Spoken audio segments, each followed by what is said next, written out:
ఎప్పుడంటే సమ్మర్ అయినా వింటర్ అయినా లాంగ్ వీకెండ్ కోసం ఎదురు చూస్తున్నాం. కానీ ఒకప్పుడు ప్లాస్టిక్ బాల్తో మొదలయ్యి, తర్వాత స్టెంపర్ బాల్, తర్వాత కార్క్ బాల్. ఇప్పటికీ గుర్తు, నా ఫ్రెండ్ ఒకడు కార్క్ బ్యాట్కి కొట్టి కొట్టి కొట్టి కొట్టి తెచ్చేవాడు. సో దాంతో సిక్స్లు బాగా కొట్టాలని తెగ ప్లాన్ చేసేవాడు. సగం బ్యాటింగ్ కోసమే గొడవలు ఉండేవి ఎక్కువ, సగం బెట్ మ్యాచ్లు. ఆ రోజు గెలిచామంటే ఇంకా ఆ రోజు కిక్కే వేరు.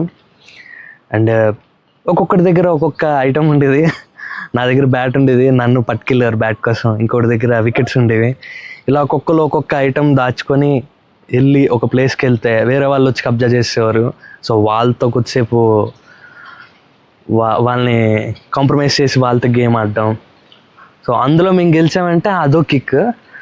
సో ఇలా రోజుకు కథ ఉండేది మాకు క్రికెట్ గురించి. అఫ్కోర్స్ 90s కిడ్స్ అందరికీ క్రికెట్ అంటే అప్పుడు ఇప్పుడు చాలా మంచి మెమరీస్ ఉంటాయి. అండ్ అప్పటికి ఇప్పటికీ ఆ క్రికెట్ ఆడుతూ ఉంటే మనకు మంచి ఫ్రెండ్ ఉంటాడు. సో ఆ ఫ్రెండ్, అలాంటి ఫ్రెండ్ మీకు ఇప్పటికీ టచ్లో ఉంటే వాడికి ట్యాగ్ చేయండి. అండ్ అలాగే మీకు మంచి మెమరీస్ ఏమైనా ఉంటాయి, ఫన్నీ మూమెంట్స్ కానీ. ఫర్ ఎగ్జాంపుల్ నా లైఫ్లో అంటే ఒకప్పుడు కార్క్ బాల్ తగిలింది. అవి ఏం చెప్పుకోలేము అప్పట్లో.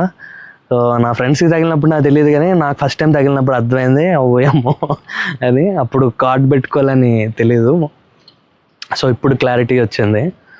సో ఇలా మీ లైఫ్లో ఏవైనా ఫన్నీ థింగ్స్, అప్పుడు భయం అనిపించే విషయాలు ఇప్పుడు తలుచుకుంటే నవ్వొస్తుంటాయి కదా. సో అలాంటివి ఏవైనా కామెంట్స్లో చెప్పండి. అదివే ఈరోజు ముచ్చట్లు. మళ్ళీ రేపు కలుద్దాం.